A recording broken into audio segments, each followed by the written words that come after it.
Hello everyone. आज हम analyse करने जा रहे हैं एक ऐसे फ्यूचरिस्टिक स्टॉक्स को जिसमें कमाल का ग्रोथ पोटेंशियल मौजूद है। ये फाइनेंशियल सर्विसेज सेक्टर से आता है। ये काफी बढ़िया स्टॉक है। रिसेंटली ही ये लिस्ट हुआ है, लेकिन इसमें मल्टी बैगर बनने का पोटेंशियल है फ्यूचर में। तो चलिए शुरू करते हैं हम आज का स्टॉक एनालिसिस। आगे बढ़ने से पहले एक जरूरी बात, this video is just for the educational purposes. चलिए, तो पहले हम इंडियन लैंडस्केप को समझ लेते हैं। जैसा कि हम जानते हैं कि भारत जो है लगातार इवॉल्व हो रहा है। यहाँ पे वर्किंग पॉपुलेशन 450 मिलियन की है, यानी कि तकरीबन 45 करोड़ लोगों की। तो फेवरेबल डेमोग्राफिक्स है। एचएनआई पॉपुलेशन के मामले में हम 12th पोजीशन पर स्टैंड करते हैं, जो हमारी डिजिटल फाइनेंशियल सर्विसेज एडॉप्शन को ड्राइव करने वाली है। तो यहाँ पे बहुत ही बढ़िया, यहाँ पर चार एस्पेक्ट्स मौजूद है जो कि फाइनेंशियल सर्विसेज सेक्टर को ड्राइव कर रहे हैं। एक है favourable demographics, rising affluence. Demographics यानी कि जो कि जनता है, उनकी जो स्किल सेट है या जो उनकी हैबिट्स है, कंजम्पशन की आदतें, तो वो सभी जो है बहुत ही फेवरेबल है फाइनेंशियल सर्विसेज सेक्टर के लिए। साथ ही साथ राइजिंग एफ्लुएंस है, यानी कि लोग बाग जो है अब धीरे धीरे उनकी पर कैपिटा इनकम बढ़ रही है। फिर फाइनेंशियलाइजेशन ऑफ सेविंग्स, अब फाइनेंशियल लिटरेसी भी बढ़ रही है। साथ ही और जो लोग हैं वो सेविंग्स पर भी ध्यान दे रहे हैं, और तो और इसके साथ में इन्वेस्टमेंट की तरफ भी उनका जो है रुझान बढ़ा है। साथ ही साथ हम देख रहे हैं कि एम्प्लॉयमेंट के साथ साथ एंटरप्रेन्योरशिप पर भी फोकस किया जा रहा है, तो एंटरप्रेन्योरशिप भी बढ़ रही है। तो जब इतने सारे एस्पेक्ट्स जो है एक साथ काम करते हैं, तो डेफिनेटली यहाँ पर ग्रोथ के लिए फाइनेंस की नीड आती है, और इधर पर ही फाइनेंशियल सर्विसेज सेक्टर की कंपनीज इस पर्टिकुलर जो नीड है उसको केटर कर सकती है। तो यहां पर हम देख रहे हैं कि increasing user activities across the entire funnel of smartphone led और online usages of e commerce and services. तो ई कॉमर्स तेजी से बढ़ रहा है, स्मार्टफोन पर जितनी जो भी ऑनलाइन सर्विसेज है वो तेजी से बढ़ रही है।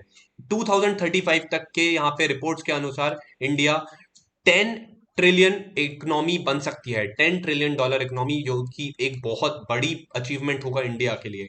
यहाँ पे कोशिश की जा रही है कि 2025 तक के इंडिया $5 ट्रिलियन इकोनॉमी बन जाए। कंजम्पशन बढ़ रहा है और डिजिटलाइजेशन बढ़ रहा है, तो ये डेफिनेटली ग्रोथ को फ्यूल अप करने वाला है। अब थोड़ा सा कंपनी के बेसिक फंडामेंटल समझ लेते हैं। कंपनी का मार्केट कैप 1,42,000 करोड़ का, यानी कि कंपनी एक लार्ज कैप कंपनी है। करंट प्राइस अभी हम देख रहे हैं कि 224 रुपये चल रहा है, और इसका 52 वीक्स हाई 278 का था और 52 वीक्स लो 203 का है। यानी कि एक तरह से हम देखा जाए तो ये अभी भी जो है काफी कम वैल्यूएशन पर ट्रेड कर रहा है। अब यहाँ पर ही हमें एक बहुत इंपॉर्टेंट बात याद आ जाती है वॉरेन बफे साहब की। The best investment you can make is an investment in your self. The more you will learn the more you will earn. तो यहाँ पे सभी इन्वेस्टर्स को एक चीज ध्यान में रखना बहुत ज्यादा जरूरी है कि आप जो भी इन्वेस्टमेंट करते हैं, जो भी आप पैसे से किसी स्टॉक को आप खरीदते हैं, किसी बिजनेस को समझते हैं, उसमें जो इन्वेस्टमेंट करते हैं, उससे भी बड़ी एक इन्वेस्टमेंट कहलाती है कि आप खुद पर कितना ज्यादा आप इन्वेस्ट करते हैं, खुद की नॉलेज पर कितना इन्वेस्ट करते हैं, कितनी स्किल्स सीखते हैं, कितना नॉलेज बटोरते हैं। ये सबसे ज्यादा इंपॉर्टेंट है, और उसके बाद में जो है बाकी दूसरी इन्वेस्टमेंट्स आती है। इसलिए हमेशा जो है खुद पर फोकस कीजिए, नई नई स्किल्स सीखिए, नए नए नॉलेज इकट्ठा कीजिए, जो कि डेफिनेटली आपको लॉन्ग टर्म में हमेशा जो है काम आएगा। चलिए एक बार कंपनी का क्वार्टरली एनालिसिस भी कर लेते हैं। तो यहाँ पे हम देख सकते हैं कि यहाँ पे कंपनी का जो सेल्स रही थी जून क्वार्टर में वो 414 करोड़ थी, जो कि बढ़कर के 608 करोड़ हो गई है। तो रिसेंटली, यानी कि कल ही कंपनी के रिजल्ट्स भी अनाउंस हुए, तो सेल्स में जो है एक अच्छा खासा हम कह सकते हैं कि 50% की तेजी नजर आई है, यानी कि कंपनी का बिजनेस लगातार बढ़ रहा है। कंपनी के ऑपरेटिंग प्रॉफिट मार्जिन भी काफी अच्छे हैं, इंप्रेसिव है 91%, और जो कि हल्का सा जो है सीक्वेंशियल डी ग्रोथ देखने को मिले 89% की। बट ऑलमोस्ट हम कह सकते हैं कि एवरेज 90% जो है काफी ज्यादा इंप्रेसिव ऑपरेटिंग प्रॉफिट मार्जिन कहलाता है। अब यहाँ पे अगर हम बात करें कि कंपनी का नेट प्रॉफिट कितना रहा, तो पिछले क्वार्टर में 332 करोड़ था, जो कि बढ़कर के 668 करोड़ हो गया, यानी कि मोर देन 100% की जंप जो है कंपनी की प्रॉफिटेबिलिटी में देखने को मिली है। बहुत बड़ी बात है, कंपनी ने काफी बढ़िया जो है यहाँ पर प्रॉफिट में इजाफा दिखाया है। तो एक कंपनी के इस बार के हम कह सकते हैं कि सितंबर के रिजल्ट्स काफी शानदार आए हैं। ये चीज यही और इशारा कर रही है कि कंपनी अभी रिसेंटली ही लिस्ट हुई है, फिर भी कंपनी ने बहुत अच्छा यहाँ पर जो है ग्रोथ दिखाई है, और आने वाला टाइम कंपनी के लिए काफी अच्छा साबित हो सकता है। आइए नेक्स्ट स्लाइड पर चलते हैं। तो यहाँ पे हमने देखा ही है कि कंसोलिडेटेड प्रॉफिट हमने देखे थे उसमें 668 करोड़ कमाए 332 करोड़ से बढ़ करके। साथ ही इसमें डिविडेंड इनकम भी रही है 371 करोड़ की, तो डिविडेंड भी कंपनी ने अपने शेयर होल्डर्स के दिया है। साथ ही साथ यहाँ पे अगर कंसोलिडेटेड टोटल असेट्स की बात करें तो ये 1,19,598 करोड़ पर अभी स्टैंड कर रहा है एज ऑफ September 30, 2023। इनका जो कंसोलिडेटेड नेट वर्थ है ये भी जो है बड़ी है अगर हम देखा जाए कि पिछले 6 महीनों में, तो ये भी अच्छी चीज है। स्टैंड अलोन प्रॉफिट की बात करें आफ्टर टैक्स तो यहाँ पे 89 करोड़ रहा था इनका Q2 FY24 में, जो कि Q1 FY24 में 145 करोड़ था। तो यहाँ पे जो है स्टैंड अलोन में हल्की सी गिरावट देखने को मिली है, बट ओवरऑल कंसोलिडेटेड जो है बड़ा है और मेन जो है यहाँ पर ही फोकस किया जाता है। लेकिन कंपनी अगर स्टैंड अलोन में भी बेटर करती है तो डेफिनेटली ये चीज अच्छी हो सकती है। और यहाँ पे ये चीज ये भी बताई है कि लो इंटरेस्ट अर्निंग असेट्स जो है यहाँ पर रिफ्लेक्ट करते हैं कि यहाँ पर ट्रांसफर ऑफ ग्रुप कंपनी की शेयर्स हुए हैं। स्टैंड अलोन नेटवर्थ देखी जाए तो कंपनी की तकरीबन 24,000 करोड़ के आसपास है, तो फाइनेंशियल बहुत स्ट्रांग है। तो यहाँ पे हम बात कर रहे हैं जियो फाइनेंशियल की। तो ये जो स्टॉक जिसके बारे में हम बात कर रहे हैं ये कंपनी है जियो फाइनेंशियल, और रिसेंटली हमने देखा है कि रिलायंस से जियो का डीमर्जर हो गया है, जिसके बाद में कंपनी जो है रिसेंटली ही लिस्ट हुई है अगस्त में। तो यहाँ पे जियो फाइनेंशियल बेसिकली ये जो स्टॉक है इसके अंदर बहुत ही बढ़िया ग्रोथ पोटेंशियल है फ्यूचर में अच्छा खासा ग्रो करने का। जियो फाइनेंशियल एक non deposit taking non banking financial company, यानी कि इन शॉर्ट कहा जाए तो ये एक एनबीएफसी है जो कि आरबीआई के साथ में रजिस्टर्ड है। तो यहाँ पे जियो फाइनेंशियल सर्विसेज लिमिटेड मेन जो है ये जेएफएसएल है, और ये एक पेरेंट कंपनी यानी कि एक होल्डिंग कंपनी है, जिसके हम कह सकते हैं कि इतने सारी जो है एक तरह की सब्साइडरीज कंपनी है। मेन है जेएफएल जो कि जियो फाइनेंस लिमिटेड है। फिर आता है जियो इंश्योरेंस ब्रोकिंग लिमिटेड, ये भी जो है इंश्योरेंस में भी काम कर रहे हैं। पेमेंट्स बैंक भी है इनका जियो का, साथ ही पेमेंट सॉल्यूशन भी है। ये चारों जो है इनके एग्जिस्टिंग बिजनेस है। अगर बात करें इनका अगला बिजनेस तो ये है Reliance industrial investment holding limited, ये जो है इनकी इन्वेस्टमेंट होल्डिंग कंपनी है। और साथ ही जो है इनकी एक नया बिजनेस में ये एंटर करने जा रहे हैं जहां पर इन्होंने जेवी किया है, जॉइंट वेंचर किया है ब्लैक रॉक के साथ में। बहुत बड़ा ग्रुप है ब्लैक रॉक, तो यहाँ पे एक एएमसी एसेट मैनेजमेंट कंपनी बनाने जा रहे हैं। यानी कि एक बहुत अच्छी बात है कि एसेट मैनेजमेंट कंपनी एएमसी के फॉर्म में भी एक नए बिजनेस में जियो उतर रहा है। तो ये हमने एक मोटे मोटे रूप से समझ लिया है जियो फाइनेंशियल को और इनकी सब्सिडरी कंपनीज को। चलिए एक बार इनके प्रोडक्ट पोर्टफोलियो को भी देख लेते हैं, यानी कि ये लोग क्या सर्विसेज प्रोडक्ट्स ऑफर करते हैं। तो पहली है लेंडिंग प्रोडक्ट्स लेंडिंग सर्विसेज। यहाँ पे जो है इनका लेंडिंग सेगमेंट में personal loan for salaried and self employed individuals, तो जो भी ऑन्टरप्रन्योर्स है या जो एम्प्लॉयज है किसी बड़े बड़े कॉर्पोरेट एमएनसीज में काम कर रहे हैं, उनके लिए end to end digital journey provide करता है with the help of Jio app in Mumbai. My Jio app है, इसके थ्रू जो है कंपनी जो है लोगों को, जो भी सैलरीड एम्प्लॉयज है या जो सेल्फ एम्प्लॉयड पीपल है, उनको लोन पर्सनल लोन जो है मुहैया कराती है। साथ ही साथ कंज्यूमर ड्यूरेबल लोन भी जो है ये लोग देते हैं अक्रॉस 300 स्टोर्स पैन इंडिया। तो इनके 300 स्टोर्स है जिनके थ्रू ये कंज्यूमर ड्यूरेबल लोन्स भी प्रोवाइड करते हैं। साथ ही इनके जो प्रोडक्ट्स है पाइपलाइन में, यानी कि जो फ्यूचर में ये उतारने वाले हैं, इसमें आते हैं business and merchant loan for self employed individuals, साथ ही सोल प्रोपराइटर्स, और यानी कि जो बेसिकली एमएसएमई सेगमेंट है, medium small and mini enterprises, तो इनके लिए भी कंपनी तैयारी कर रही है कई सारे लोन प्रोडक्ट्स उतारने की। साथ ही ऑटो लोन्स पर भी काम चल रहा है अभी, और होम लोन्स और लोन्स अगेंस्ट शेयर पर भी जो है ये लोग फॉलोअप कर रहे हैं। अगर इनके नेक्स्ट सेगमेंट की बात करें तो ये है इंश्योरेंस ब्रोकिंग। तो एज एन इंश्योरेंस ब्रोकर भी जो है ये लोग काम कर रहे हैं। इन्होंने 24 इंश्योरेंस कंपनी के साथ में पार्टनरशिप कर ली है, जिसमें से 5 लाइफ इंश्योरेंस कंपनीज है, 15 जनरल इंश्योरेंस है और 4 हेल्थ इंश्योरेंस है। और इनके थ्रू ये general life, auto insurance, health insurance, embedded insurance, corporate solution, साथ ही साथ एम्प्लॉयर एम्प्लॉय बेनिफिट्स जैसी जो स्कीम्स है वो सभी प्रोडक्ट्स यहाँ पर प्रोवाइड कर रहे हैं। फिर ये पेमेंट बैंक्स भी जो है इनका ये इस सेगमेंट में भी डील कर रहे हैं। इन्होंने सक्सेसफुली रीलॉन्च कर दिया है सेविंग्स अकाउंट को with a seamless end to end digital journey. तो यहाँ पर सेविंग्स अकाउंट पर भी काम किया जा रहा है। साथ ही इन्होंने रीलॉन्च किया है बिल पेमेंट्स को भी यहाँ पर इन्होंने रीलॉन्च किया है। साथ ही साथ इनका प्लान है कि ये डेबिट कार्ड सेगमेंट में भी उतरने वाले हैं। और तो और इनका ग्राउंड नेटवर्क जो है बहुत स्ट्रांग है, 2400 बिजनेस कॉरेस्पॉन्डेंट्स इनके अभी ऑन ग्राउंड नेटवर्क में जुड़े हुए हैं। तो पेमेंट्स बैंक पर काफी अच्छा जो है ये कंपनी काम कर रही है। डेफिनेटली यहाँ पर भी अच्छी खासी एक ग्रोथ पोटेंशियल मौजूद है। हालांकि यहाँ पर जो एग्जिस्टिंग प्लेयर्स है जैसे कि पेटीएम वगैरह, फोन पे वगैरह, ये जो है ऑलरेडी यहाँ पर पहले से पुराने प्लेयर है इनके साथ में। लेकिन जिस तरीके का जियो को जो है रिलायंस की लीडरशिप में काम है, तो डेफिनेटली यहाँ पर ग्रोथ के प्रोस्पेक्ट्स बहुत ज्यादा बढ़ जाते हैं। पेमेंट सॉल्यूशंस की बात करें तो कंपनी ने रिसेंटली ही यहाँ पर पायलट स्टेज में साउंड बॉक्स को जो है लॉन्च कर दिया है। साथ ही साथ ये डिजिटल फुटप्रिंट भी जो है तेजी से गैदर कर रहे हैं, गेन कर रहे हैं।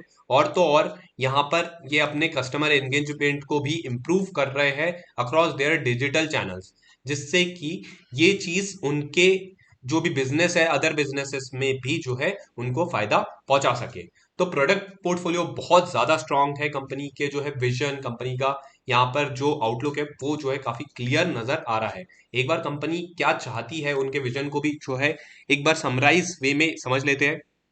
Jio financial services will increase financial services penetration by transforming and modernize them with the digital first approach। तो डेफिनेटली इनका जो पूरा का पूरा फोकस है ये डिजिटल फर्स्ट अप्रोच में है। और ये चीज हम देख रहे हैं सन 2016-17 से, जब से इन्होंने जियो का यहाँ पर जियो फोन्स, जियो सिम वगैरह लॉन्च किए हैं, टेलीकॉम सेक्टर में जब से एंट्री ली है, तब से जो है डिजिटलाइजेशन हुआ है जिस तरीके से चीजों का। और जिस तरीके से डिमोनेटाइजेशन के बाद में जो है बहुत सारे पेमेंट्स जो है वो ऑनलाइन होने लग गए हैं। तो ये डेफिनेटली इसी तरफ इशारा है कि कंपनी का अभी भी वही फोकस है। कंपनी का फोकस जो है पिछले 7 सालों में भी जो है कोई बिल्कुल अलग नहीं हुआ है। ये चीज यही शो करती है कि कंपनी की क्लैरिटी बहुत स्ट्रांग है, यानी कि फ्यूचर में भी उन्हें पता है कि डिजिटल की इंपॉर्टेंस कितनी है। और अभी तो हम देख रहे हैं कि एआई ड्रिवन जो है मैकेनिज्म आ गया है। आजकल एआई हर जगह इंटरवीन कर रहा है, तो डेफिनेटली कंपनी एआई इसको भी अपने बिजनेस में बहुत अच्छे तरीके से फ्यूचर में यूज करने वाली है। तो डिजिटल जब सभी चीजें होने वाली है, तो ये चीज जो है कंपनी को पता है। और ये इसी तरीके से अपने बिजनेस डिसीजंस भी लेंगे जो कि इनको ओवरऑल वे में, पॉजिटिव वे में काफी ज्यादा जो है फायदा पहुंचा सकता है फ्यूचर में। स्ट्रॉन्ग कैपिटल बेस है जो कि इनको इनकी ग्रोथ स्ट्रेटेजी को फाइनेंस करने के लिए, फंड करने के लिए इनफ है। साथ ही रेगुलेटरी रिक्वायरमेंट्स है उसके लिए भी इनफ है, यानी कि कंपनी के पास में बहुत स्ट्रॉन्ग जो है कैपिटल बेस है। तो जो भी रेगुलेटरी रिक्वायरमेंट है उसको भी फुलफिल करने के लिए उनके पास में इनफ कैपिटल है। ग्रोथ स्ट्रेटेजी के लिए भी काफी सफिशिएंट है। साथ ही साथ मान लीजिए कि कोई इमरजेंसी भी आ जाती है, कभी कंपनी को अगर ऐसा कुछ होता है जिसमें कि अगर जो है कंपनी किसी रिस्क में भी आ जाती है, तो भी उनके पास में इनफ बफर है कि वो उस बैड टाइम्स को भी सरवाइव कर सके। उनके पास में इतना कैपिटल है। तो जब आपके पास में हेल्दी कैपिटल बेस है, तो फिर आपकी कई सारी जो चिंता है वो खत्म हो जाती है। तो ये एक बहुत अच्छी बात है। साथ ही साथ कंपनी का उसमें एक्सपीरियंस बोर्ड मैनेजमेंट है, और जिससे कि कॉर्पोरेट गवर्नेंस बहुत स्ट्रांग रहे। तो कोई भी इन्वेस्टर जो है वो हमेशा यही सोचते हैं कि उनकी जो इन्वेस्टमेंट है कंपनी है उसके अंदर जो है उनका कॉर्पोरेट गवर्नेंस का कोई इशू नहीं होना चाहिए। तो जब आपके पास में जो है मिस्टर मुकेश अंबानी जी के नेतृत्व में कंपनी काम कर रही है, जो इतना बड़ा एक्सपीरियंस बोर्ड है, मैनेजमेंट है, तो डेफिनेटली जो है ये चीज यही बताती है कि इन्वेस्टमेंट जो है इन्वेस्टर्स के लिए काफी ज्यादा एक पॉजिटिव चीज रहती है कि आपका बोर्ड में जो है एक्सपीरियंस मैनेजमेंट का होना। फिर इसी के साथ में जेएफएस प्लान कर रहा है कि किस तरीके से वो 1.42 बिलियन पॉपुलेशन जो इंडियंस की है उसको किस तरीके से ये फाइनेंशियल सर्विसेज को डेमोक्रेटाइज कर सके, जिससे कि उनको इजी एक्सेस मिल सके सभी जो सिंपल, अफोर्डेबल, इनोवेटिव और जो भी प्रोडक्ट्स और सर्विसेज है उन सभी चीजों का। तो ये चीज है। अब हम इसमें हमारा आउटलुक क्या है, इसमें बेसिकली हम ये चीज देख रहे हैं कि कंपनी अगर जो भी इनके प्लान्स है, जिस तरीके से कंपनी के फाइनेंशियल्स दिख रहे हैं, प्रोडक्ट पोर्टफोलियो है, एक जो है ओवरऑल आउटलुक बहुत स्ट्रांग समझ में आ रहा है। अगर इनके जो प्लान्स है इसको ये अगर अच्छे तरीके से डिलीवर कर पा रहे हैं, और जो भी प्रेजेंट और फोर्थ कमिंग यानी कि जो अभी की जो अपॉर्चुनिटीज है और आने वाले टाइम में जो भी एक स्कोप है उसको अच्छे तरीके से एक्सप्लोर कर पाते हैं, ग्रो करते हैं, तो डेफिनेटली जो है कंपनी लॉन्ग टर्म में काफी अच्छे तरीके से एक सस्टेनेबल ग्रोथ के पाथ पर आगे बढ़ती हुई हमें नजर आ सकती है। कंपनी के पास में हम बात ही कर चुके हैं कि एक्सपीरियंस टीम ऑफ लीडरशिप है। साथ ही साथ यहाँ पे एक ब्रांड वैल्यू भी है, क्योंकि हमने देखा है कि रिलायंस बहुत पुराना ब्रांड है। उसके बाद में आप हमने देखा है कि रिसेंट ईयर्स में जियो पर भी जो इन्होंने बहुत फोकस किया है, बहुत बड़ा ब्रांड है, कंज्यूमर्स का ट्रस्ट है रिलायंस पर। तो डेफिनेटली इस चीज का भी इनको फाइनेंशियल सर्विसेज में एडवांटेज मिलता हुआ नजर आ सकता है। और साथ ही साथ हमने देखा है कि रिसेंट ईयर में कंपनी ने खुद को डेट फ्री कर लिया, तो ये एक बहुत इंपॉर्टेंट पॉइंट है। जब आपके पास में भारी कर्जा नहीं रहता है, तब आप जो है फ्री रहते हैं, फ्री माइंड से आप और ज्यादा एक्सपेंशन पर सोच सकते हैं, और ज्यादा जो है अपने इन्वेस्टर शेयर होल्डर्स के लिए वैल्यू क्रिएट कर सकते हैं। और इन्होंने ये चीज पहले भी करके बताई है, जिस तरीके से जियो मार्केट में आया और एकदम मार्केट को जो है जियो ने पूरे टेलीकॉम मार्केट को जो है ट्रांसफॉर्म कर दिया, पूरा रेवोल्यूशनाइज कर दिया। तो ये चीज हमने देखी है, इवन ये चीज हमने रिटेल स्पेस में भी देखी है, जो कि जियो के जो स्टोर्स है, डिपार्टमेंटल स्टोर्स हो गए या जो भी उनके जो किराना स्टोर्स है, तो काफी बढ़िया जो है जियो जियो मार्ट वगैरह हो गया।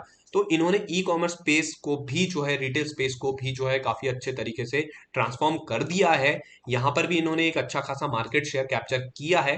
तो यही चीज उम्मीद की जा सकती है कि सेम तरह की जो है ग्रोथ यहाँ पर फाइनेंशियल सर्विसेज स्पेस में भी दिखाई दे सकती है। और ये कंपनी तो लिस्टेड है, और जो जियो के जो दूसरे टेलीकॉम वगैरह है या रिटेल स्पेस है, वो तो अभी लिस्टेड भी नहीं है।